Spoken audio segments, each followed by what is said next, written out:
Welcome to the Web Piano Teacher Podcast. Gather together and relax with us as we perform your favorite songs, discuss what makes them great, and how to make it work on piano. If you'd like to learn, play, and share this song like Shawn does, using his revolutionary whiteboard technique, visit webpianoteacher.com and try out the free membership level. Please don't forget to comment, like, share, and subscribe.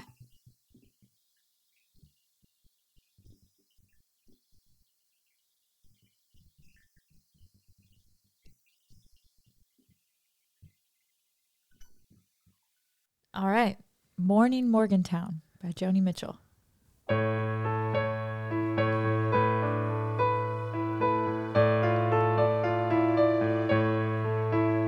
When morning comes to Morgantown, the merchants roll their awnings down. The milk trucks make their morning rounds in Morning Morgantown. We'll rise up early with the sun to ride the bus while everyone is yawning and the day is young in Morning Morgantown.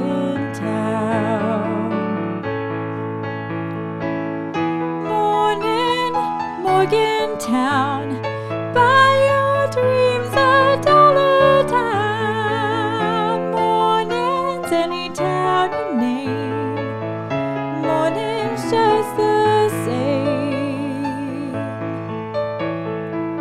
We'll find a table in the shade, we'll sip our tea and lemonade and watch the morning on parade in Morning Morgantown. Ladies in their rainbow fashions, colored stop and go lights flashing, wink at total strangers passing in Morning Morgantown.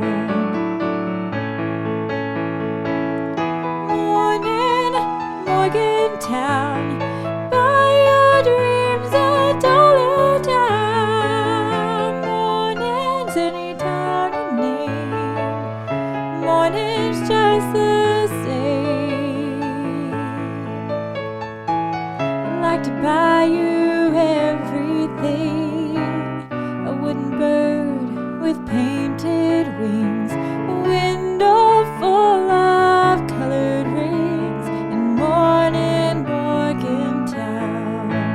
But the only thing I have to give to make you smile, to win you with, are all the mornings still to live in Morning Morgantown.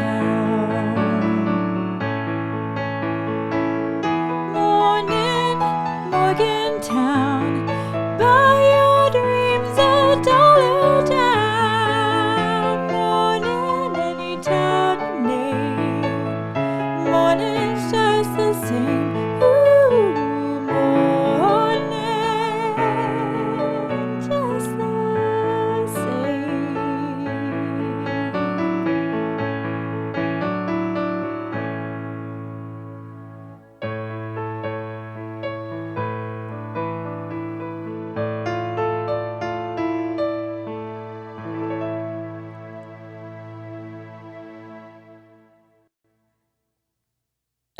Okay, no pressure or anything.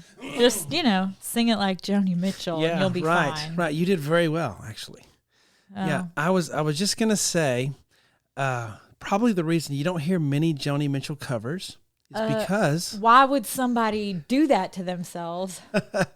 and even sometimes you can kind of simplify because you hear people doing Whitney Houston covers and stuff, but you really can't simplify what she does without it not even sounding like the song. It's because it's so pure, it's so simple, it's so hard. Yeah. So we're talking about her voice. I guess we're just jumping into that.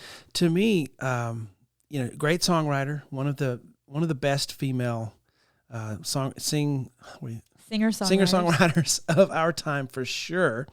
And what just her voice, and she wrote for herself, of course, her voice, and she has the control of an opera singer.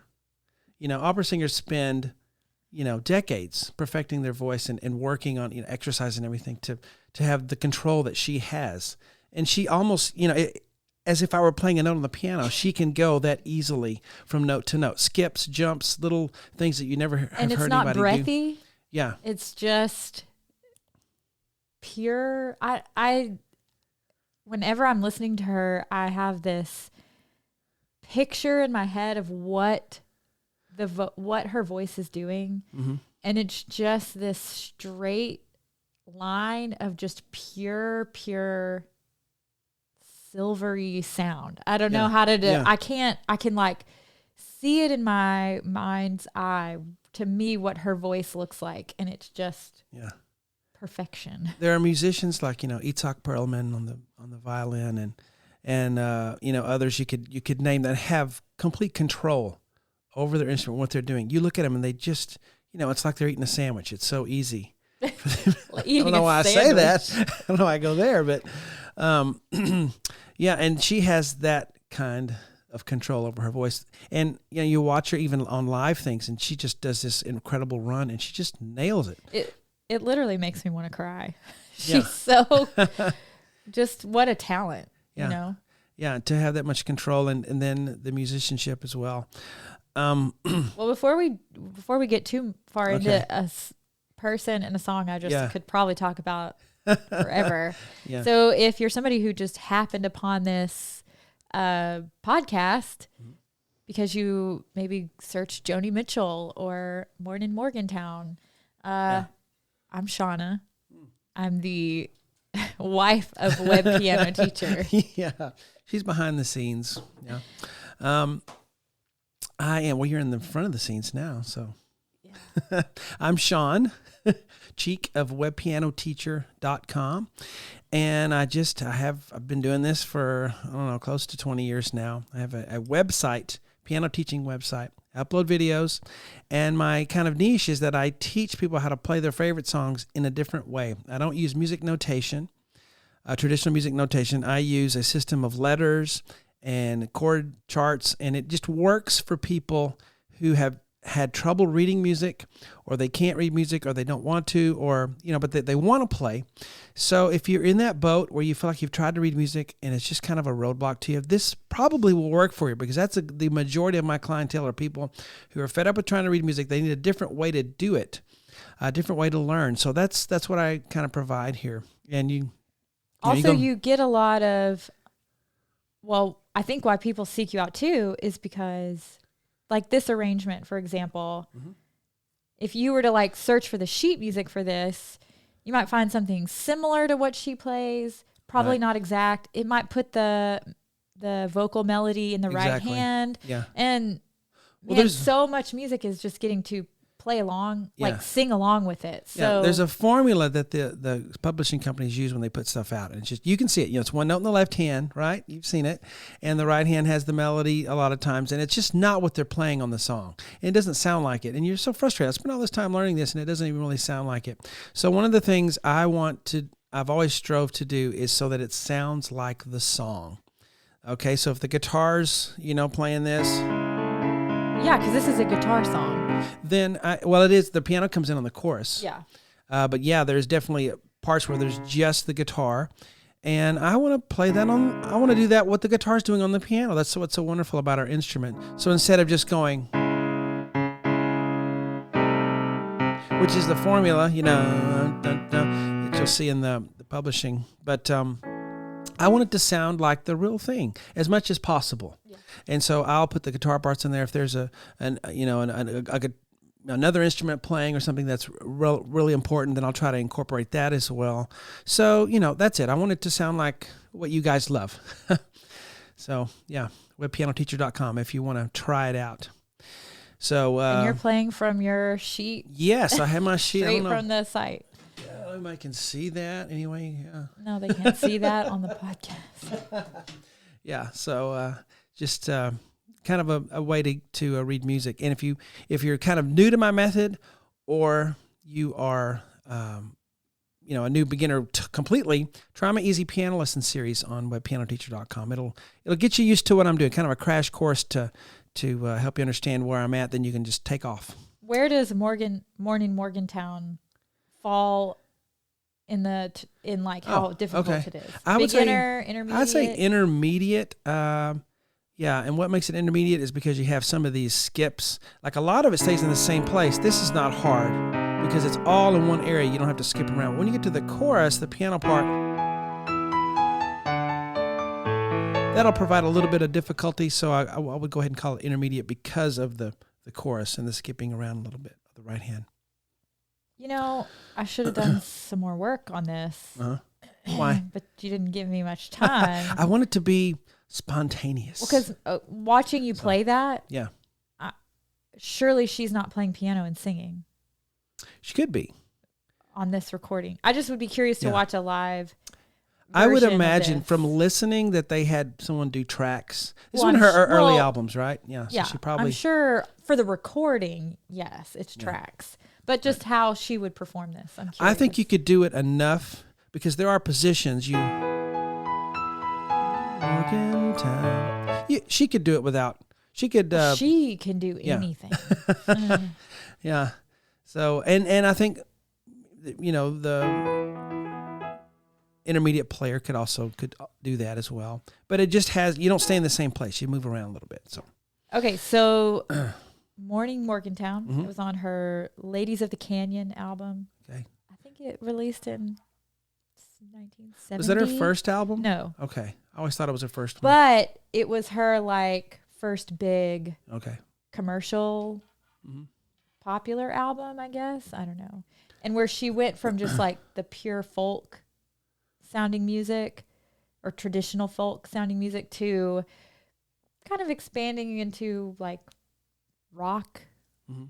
Because on this album she had that Woodstock song that Crosby, Stills, Nash and Young. Okay. Anyway, this is her first mainstream, I don't know, popular album. Yeah. I love this album. Oh, I do too. And our little girl likes to sing. Joni Mitchell and Carole King. She just sits in the back. And yesterday she was in the car and we had Carole King going. And she knows every word to every song on the Tapestry album. Yeah, which is like you. You remember all the lyrics. I never do. If those of you know, I never remember anything. But she's in the back singing, and I thought, she's not singing. I can't hear her. But then I listened closer, and it's because she was blending so well, because she kind of makes her voice sound like she does. The person. So I was really proud of her. This song also makes me, I had to be a little careful because on the last verse, I always sing this song to my babies when I was rocking them to sleep. So we have our oldest son who's just about to be 18. Yes. And you used to sing this to him, right? I'm going to cry because he had this really white blonde hair as a baby. Yeah. And a lot of it, but you just couldn't really see it because it blended in with his skin. Yeah. And I just remember rocking him and singing Morgantown to him. And I do too. I remember that. Yeah. And that's when you were really getting into Joni Mitchell back then when you had. And he had to be constantly stimulated. Our oldest son, he still has to be constantly stimulated. So we always had a record on, or we were singing to him or reading to him, or since he was newborn. Yeah. But anyway, so I sang this song to all the babies. Speaking of him, always had to be stimulated. He was. There's this one story we had a little bear. It's called Brown Bear. The book. Yeah, the book Brown Bear. Yeah. And we would. Open it up, and he would just, sit there and look at it and drool, and then he would start to complain. So you go over and turn the page, and then he would do it for a while, and then you go back. So it's like a timer going off. Yeah. You'd have to go back, and I remember one time. I don't even know. I can't.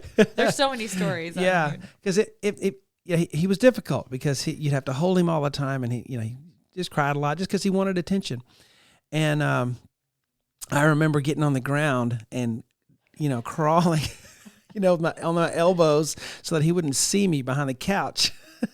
Because if he saw me, then it'd all be over. He'd start throwing a fit. But he was content looking at Brown Bear. Yeah. And so I had that going. I didn't want to mess it up. So I was behind the couch crawling from a toddler. So I think even all of our kids probably would hear this song and have like even if they didn't recognize it or know it, I think a recognition of it. Oh, yeah. Yeah. We've always had music going. I would sing house. this song and then followed up with Your Song by Elton John. Mm-hmm. Yeah, what's funny is they don't realize. And now we need to cut. Yeah. And I need to go like cry in a bathroom. And it's neat because they don't realize they're old songs. They think they're just songs we're singing currently today. But no, some of the best stuff, as you know, was written a long time ago. So, Joni, great voice. Great I've talked songwriter. about this too on the Elton John episode and the Carole King episode.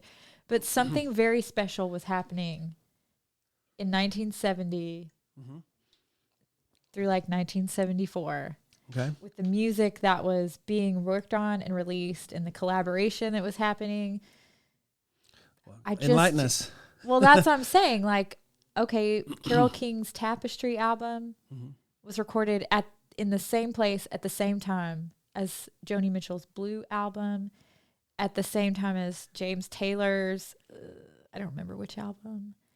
And they all would work in the studio together with each other on each other's albums. But this happened with Crosby, Stills, Nash and Young, like Jackson Browne, like all of them were working together. And every one of those albums, I just love so much. But I just think there must have been some window of time. Yeah. In the music that was being made and maybe what was happening culturally and emerging from folk music to rock music and sort of the blending of that, like what with Bob Dylan blew that door wide open. And well, it's neat that they knew each other and they were choosing to work together to do that, to collaborate. And that's neat because that's what music is about. Joni Mitchell is singing, Joni Mitchell and James Taylor singing background vocals on Carole King's Tapestry. I mean, yeah. So how much magic. would we lose if they hadn't gotten together? How much music would not have been written? Because something happens when you share it. Something happens when you're together with someone else singing and doing the music that doesn't happen when you're by yourself. You think, I'm just going to enjoy music by myself. And you can, certainly can. But when you enjoy music with others and make music with other people, there is a magic that happens that doesn't if you're not together. And I've witnessed this over and over again. I don't care how good a musician you are. If you're not sharing and experiencing with other people, you're missing out. Totally. Yeah. So somebody share. Don't leave me with the sole responsibility of doing a Joni Mitchell cover. Somebody else do one and share it with me. Yes, and you guys in your comments, tell us about what you're working on. Tell us about what you're doing. We're reading every comment, so anything that you do to interact with us, we're going to read and respond to you. And this song, I mean, we knew this song in our head because we've heard it so many times. And I've taught the lesson. I had to get my sheet out to remember it. But we just worked on it for a few minutes before how many times did we sing it through? I don't know. Maybe 4 or 5? 4, something like that. And then we recorded it. So, and we're not looking for perfection. I could go back and show you some missed notes that I had, and Shawna could probably show you some things she didn't like about how she sang also, I'm not getting to have any auto-tune or reverb or no reverb. Yeah, that's nothing. Great. That's right. Just me. Because we haven't figured out how to use it. Because we don't know what we're doing, everyone. Right. But, great song. I want to get into a little bit, what it takes to play this on piano. Because I always, I'm mainly a piano teacher. So I like to talk about that a little bit. But we have guitar at the beginning. Is it a standard tuning? Yeah. Okay. Good. You mentioned, I know what you're thinking of. Why don't you tell everybody? Okay, so Joni Mitchell had polio as a child, and so her left hand was really weak. So when she learned how to play guitar, she would mess with the tunings and do a lot of different open tunings so that physically her hand could do that, because I don't think she ever fully recovered. So she always has these weird tunings. Yeah. But I think she realized, like, this is cool and this is my sound, and she did it beyond just what she did on guitar. Right. So 2 things. One thing is that the songs that we have, we wouldn't have them the way that we have them had she not had to use those alternate tunings. Yeah. It changes the way you write a song when you have a different tuning or a different sound on the keyboard or whatever. The other thing is it didn't stop her. And I think it changed how she looked at music completely. and it opened up a door for her that I'm thankful for. You know what I mean? Like it wasn't just something she had to overcome just so she could do it. It was like she had to overcome it so she could do it, but it became a signature, like a trademark of her sound. Yeah. And none of her stuff, guitar-wise or piano-wise, is that difficult. I know I said there are some skips here in the middle, but they're not, incredibly difficult. Nothing is really tough to play physically, in her guitar or piano music. Now her vocals are something else, but as far as the instrumentation goes, it's never that difficult. It's usually pretty simple, but it's always pretty cool, So we have this guitar thing at the beginning, and piano can really easily imitate guitar, especially when it's finger picking. Yeah. A lot of times, little tip for you, I'll put the guitar part up an octave sometimes. I don't hear because it's already working out, but sometimes you'll have a guitar part and it'll sound just kind of muddy if you play it right in the register, the same register on the piano. So I'll bump it up an octave. And so that's a little tip for you that I'll do sometimes. Just take it up an octave.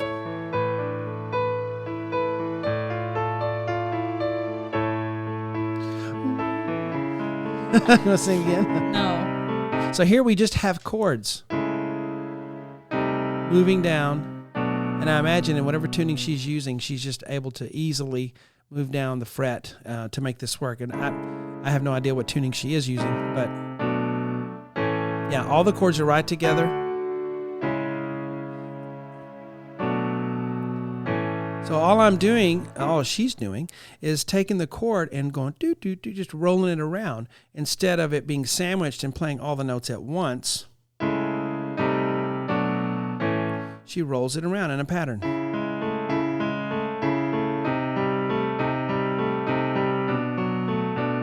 She makes a pattern out of it. Does she keep the same pattern always? So far, let's see. Yeah. Yep. Starts with a high note, goes down, does the middle one, comes back up. And then she has...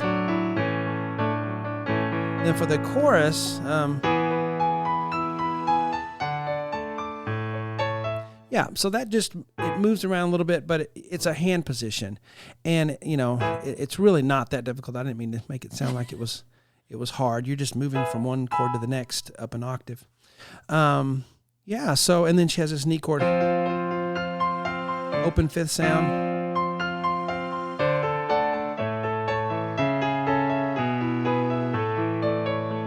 And it's just a really simple song. It goes from, it's simple formula, verse, chorus, verse, chorus, verse, chorus. All of her songs, too, because I don't play her songs on an instrument.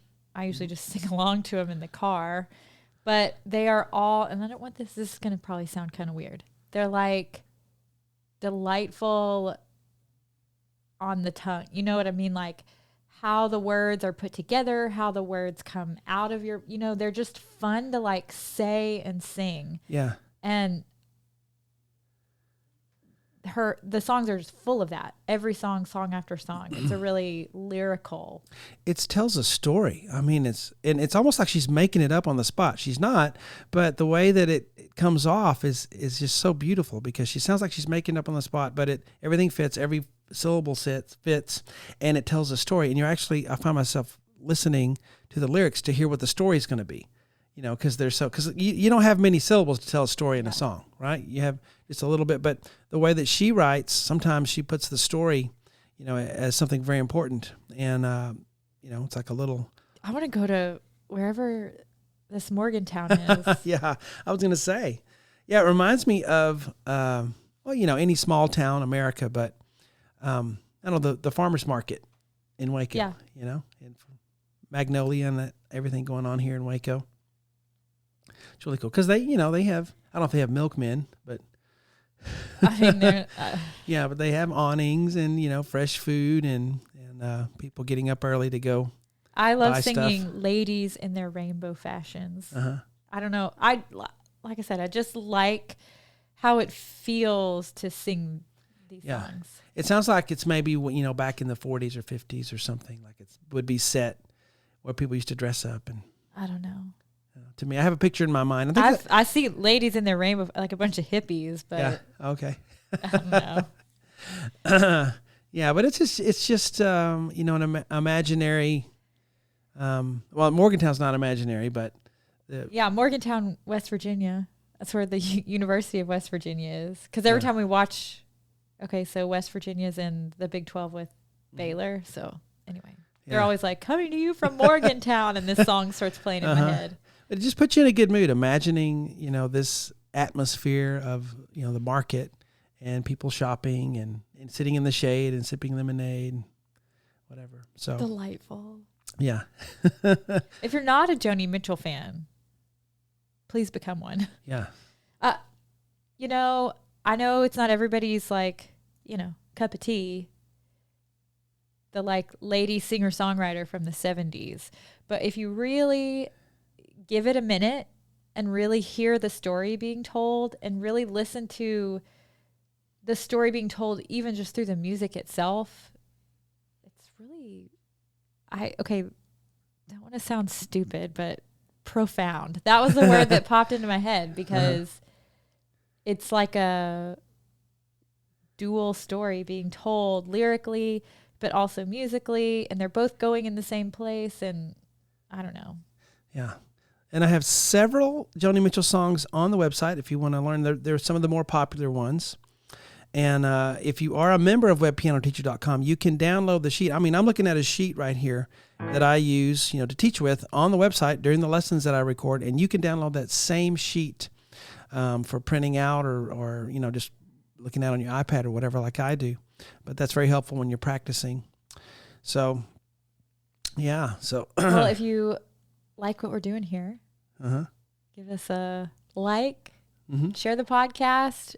You can follow us, make sure your notifications are turned on, and comment. Yeah. Let us know what your favorite Joni Mitchell song is. And we will respond. Every comment we see, we respond to. So that's always fun to get, interaction with you guys. So hope you enjoyed this podcast. Guys, we will see you over at webpianoteacher.com. Bye-bye. Bye.